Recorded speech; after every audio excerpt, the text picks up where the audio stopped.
Hi, welcome back to the channel and to another of our Riviera challenge videos in which we're attempting to drive the whole of the French Riviera in a Citroën Ami. Today we've got a spectacular coastal drive for you because we're going to take you through Beaulieu and Aise and Cap d'Aille and Monte Carlo all the way to the beautiful perched village of Roquebrune, Cap Martin. Roquebrune, Cap Martin, where Coco Chanel famously had a villa and where we're going to uncover the mystery surrounding the death of the poet WB Yeats. So zip up your little back dress and let's get going. So it is an absolutely ravishing February day here in the south of France. It's been quite bizarre, hasn't it, Mr. Boo? This last month, since we had a really wet Christmas and New Year, but the last 5 weeks have been almost entirely dry and sunny. Apart from when we went for our picnic and we froze our Scotch eggs off. But zero rain. In fact, I think there is talk. There's talk of a drought. There's talk of a drought. It's all we need. Pandemics, droughts, plagues. But anyway, we have got a fantastic ride for you today. It'll be really spectacular on this coast, and Roquebrune village is absolutely magical. And I think the story of WB Yeats will fascinate you. So sit back and enjoy the ride.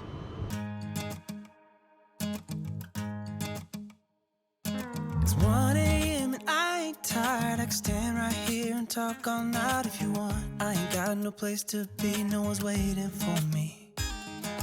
I won't lie, I'm into you. Got like a million ideas what we could do. Cause I'm not gonna let you slip away, I won't waste this. There's something about the way you fix your eyes on me. I can't help myself, fall in love, I go crazy. Big climb for Elton, this. Isn't it? Did Elton ever have a song about tunnels? No. I've seen the bridge. Oh, I've seen the bridge, and the bridge is long. That one. That one. What you wanna do now, what's to be afraid of when we're young, stupid, and in love? When you talk or listen close, there's just something. This one got a lean bottom. Say to me, it's like poetry. I just want you for my own. It's really easy to tell that you're the best girl I've ever known. I'm not gonna waste this. Oh, it's another electric bus, look. Popping up everywhere, these electric buses.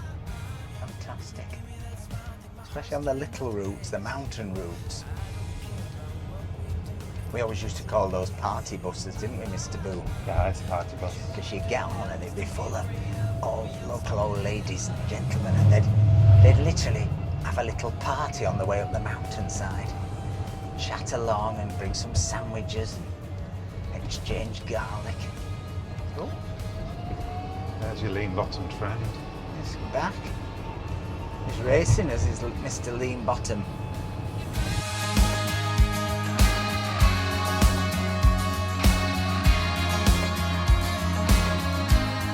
You are now entering the People's Republic of Monaco. What? It's the People's Republic. Like it's Congo. He's very creamy. Saying nothing.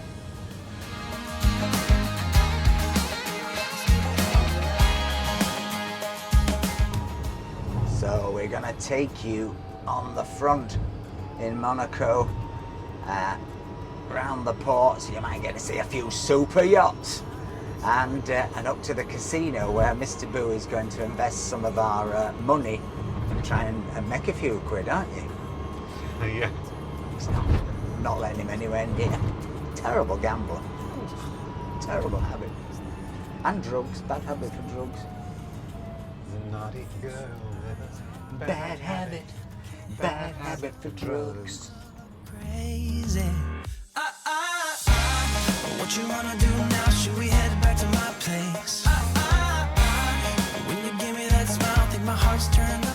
what's on? What's on? It's the Monaco Run. Monaco Run is tomorrow. Oh, tomorrow. Monaco Run tomorrow. What you wanna do now was to be afraid of when we're young, stupid, and See if Shirley's in. I who have nothing. I who have no one. One of the happiest nights of my life was spent in a gay bar in Leeds in about 1987, and it snowed, and they made the jukebox free, and we just played Shirley Bassey. Them were the days. when you give me that smile, I think my heart's Anything nice in Gucci? Oh, yeah. Anything for me? No. what you wanna do now was to be afraid of when we're young, stupid. I don't want to gamble today, do you? No. No. That's the doorman at the Metropole. Hi Bob, you alright? Good friend of mine. Good friend of the channel. Friend of the channel, yeah. He's called, well, his friends call him Bob, other people call him Robert.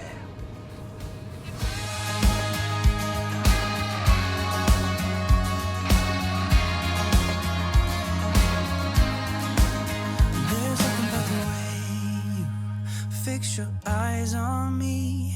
I can't help myself, fall in love, I go crazy. What you wanna do now? Should we head back to my place? When you give me that smile, I think my heart's turning up the pace. I don't care about what. So we're going to try and park on our right here for Here? electric parking. Yeah. I'm just looking for where it Oh, is. where is it? Oh, it's there. Oh, and there's a space. Oh, there's a motorbike in it. Well, let's park. There's no socket there. That's annoying, isn't it? Well, thought we were in there, Mr. Boo. Are there more spaces in the village? I don't know if there are any in the car park. I'll get out and have a look. Careful, Kevin.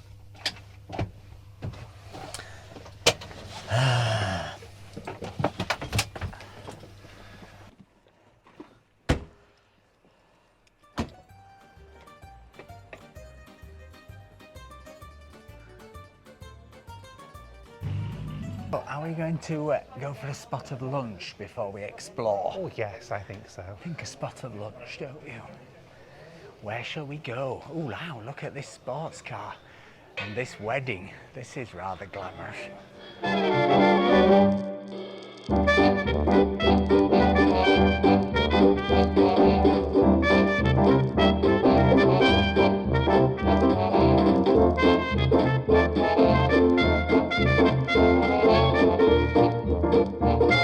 What are you having, Mr. Boo? I'm going to have a 7-hour lamb. A 7-hour lamb. Is it going to take 7 hours to come? No, not. This is very posh for us. We're usually a bit more rustic than this, but sometimes these things are nice. Sometimes they're fur coat and no knickers, as Mike Harding used to say.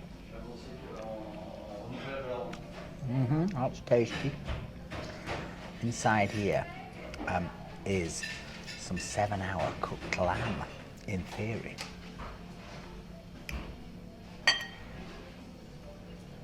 There's the lamb.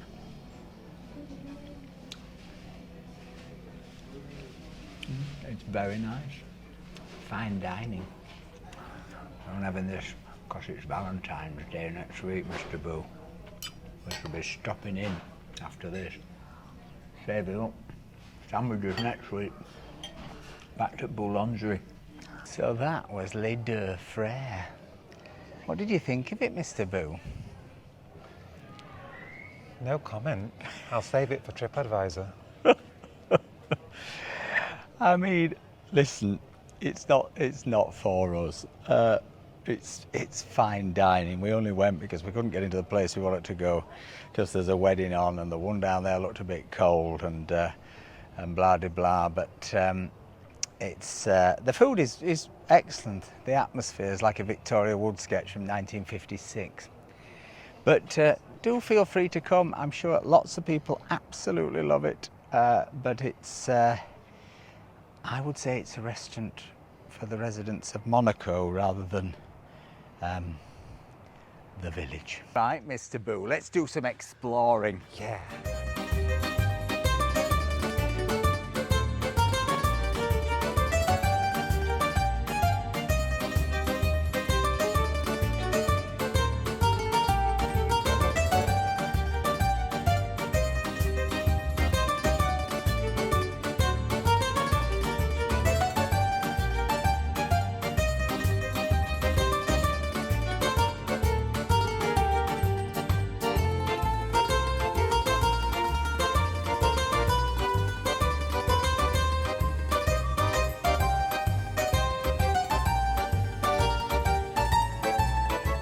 We're now going to take you up to the Chateau Medieval, up these nice steps, and then we're going to take you to one of my favourite places, the cemetery.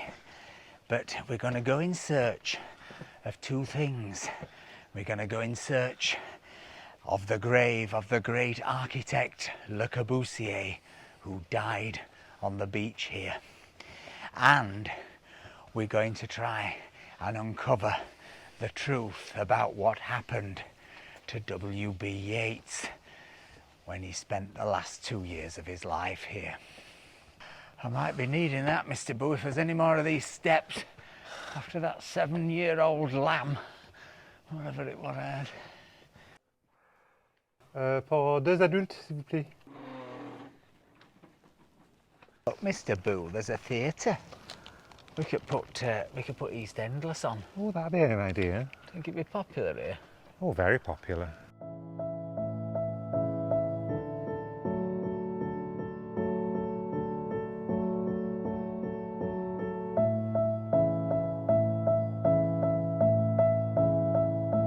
Number up some more stairs. Oh, I can see a wishing well, Mr. Boo. And a pail. Boo, this is the Grand Salle.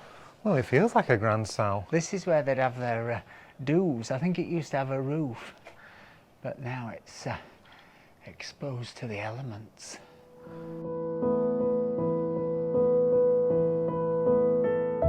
According to what it says here, cannonballs were fired by the Duke of Guise's Provençals, and it set fire to the wooden ceiling in 1597, and they never restored it. Oh. 400 years. Imagine. Is this the dungeon, Mr. Boo?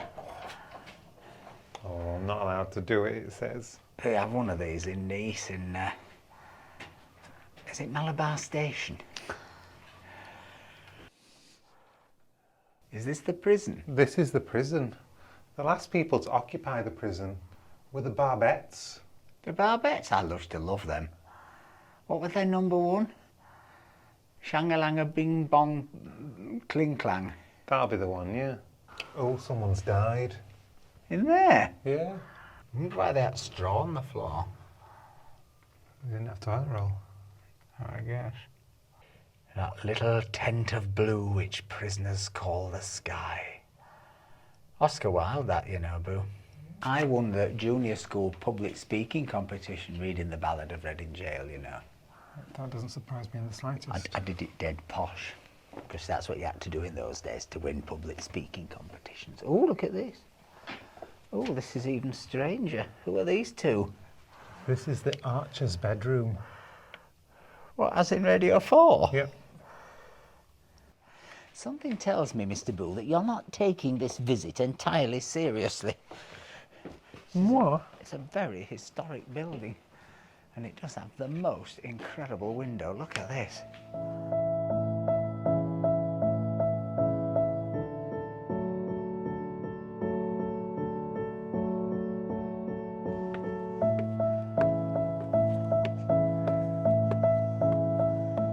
Oh, this is the Salle des Armes, the armory. Look at all their weapons.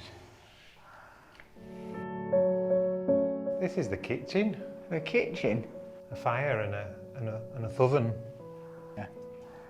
Looks decidedly like 3 light bulbs to me. And a strange figure in plastic bending over. I don't think I'm greatly convinced by the plastic figures. They're not doing it for me.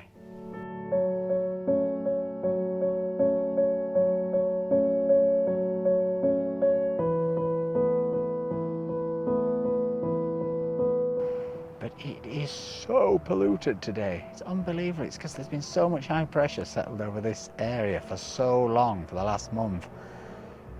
I don't recall ever seeing this level of pollution. No.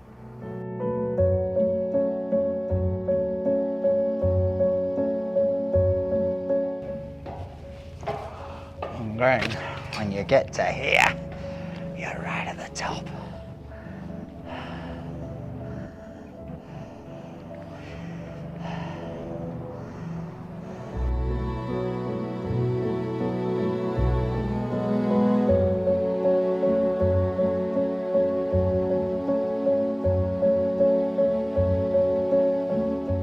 Paraglider coming down over the Mayborn. It's a huge area, this, for paragliding.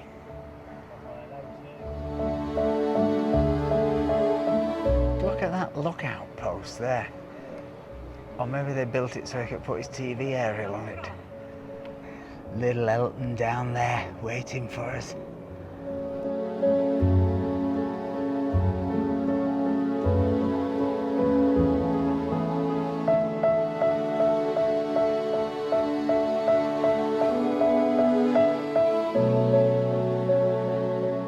So where is the cemetery, Mr. Boo? I think it's just up that way behind those trees.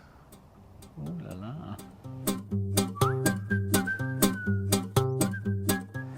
I need a wee.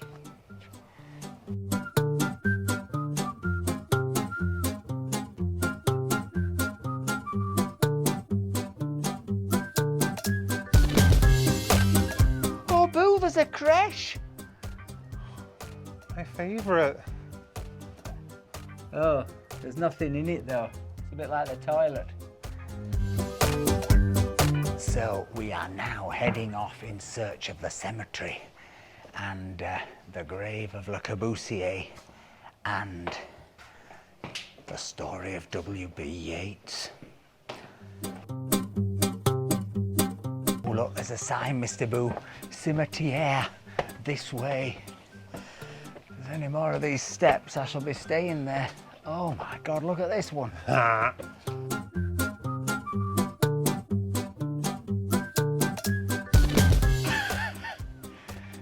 dear.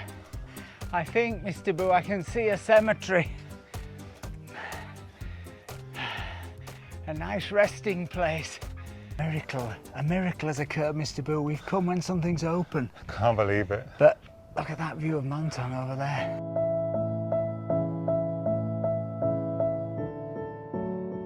So let's see if we can find the grave of the great architect Le Corbusier, who, of course, famously built the Cabanon down here on the beach next to the Eileen Gray Villa.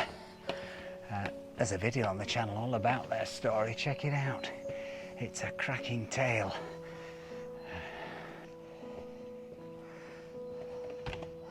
You see, the dead get to go to the loo, but the living in the fort, no go. Ooh, it's very nice.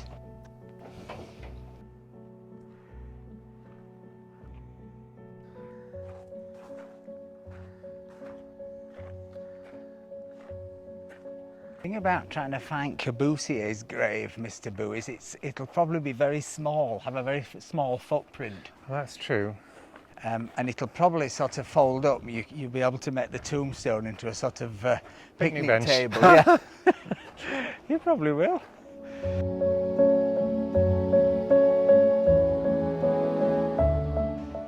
Mr. Boo thinks it's higher up. It would be, wouldn't it? This is bringing back memories of looking for William Webb Ellis in Monton Cemetery, the man who invented rugby league. Check out that video. Monton Cemetery is stunning. Here we are.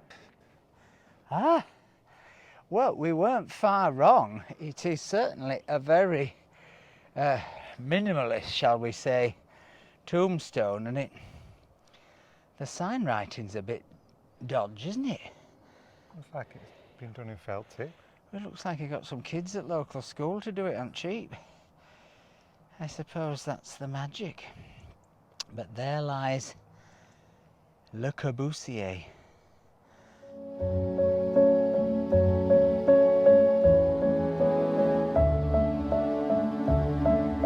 Of course, Corbusier actually died down there on the beach. He swam every day and his doctor had told him not to do it because he had, I think, a bit of a dodgy ticker.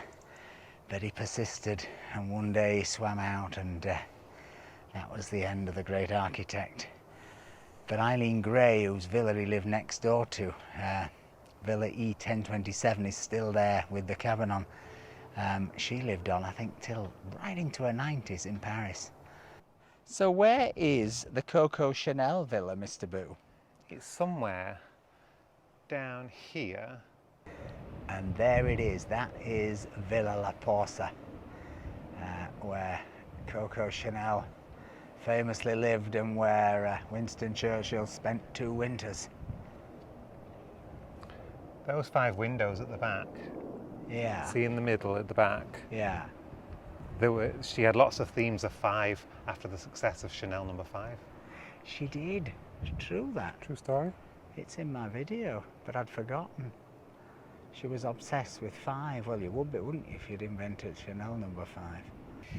Now, whilst Corbusier's grave is most definitely here, the one grave that you won't find in this cemetery is that of the great Nobel Prize-winning poet WB Yeats, and yet he was buried here. The reason he was buried here is because in the last 2 years of his life, his friends raised some money for him and they put him in a hotel here, a very simple hotel with many of his mistresses and his wife, because he had a dodgy ticker. And they thought it'd be better for him in the winters. Well, unfortunately, I think in the winter of 1939 was particularly harsh down here, and it did for Yeats. Now, in his will, he requested that he be buried here, but then a year later he said, when the press have got bored of the story, dig me up and take me to Sligo. Well, unfortunately, there was the small matter of the Second World War came along, and he wasn't actually dug up until about 1946. And even then, nobody is really sure whether they got the right man. The reason is all down to Liz Truss. Sorry, I mean a surgical truss. Because Yeats wore a surgical truss for a hernia. And this was the main way they identified his body and his remains when they dug him up. However, a man called Hollis died 2 weeks before Yeats. He too was buried here. He too wore a surgical support on his back. So anyway, Yeats's body was taken back via Villefranche to Ireland, and there was a funeral. But still, some people were not convinced, and one of his poet friends in the middle of the funeral stood up and said, "You're burying the wrong man!" So to this day, we do not know whether WB Yeats is at his final resting place or whether some of him remains forever on a foreign field. We've got one more thing to show you, because as a little bonus we're going to take you now to a 1,000-year-old olive tree. Now, you don't see one of them every day, do you, Mr. Boo? No, I think it's supposed to be the oldest tree in France. The oldest tree in France? Oh, come on.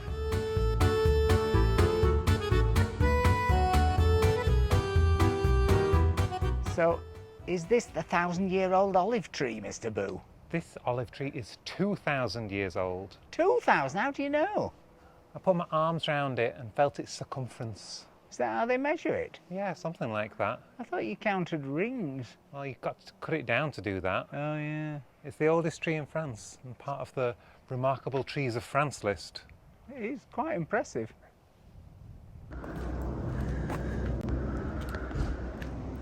So that was Roquebrune, perhaps one of the most accessible village perchés on this coastline. There are more remote ones, there are perhaps more authentic ones, but it is very beautiful and it is pretty near the 100 bus. Hope you've enjoyed this video. If you have, give us a like, give us a share, give us a subscription, and thanks for all the coffees. We'll see you on the next one. Take care. Bye.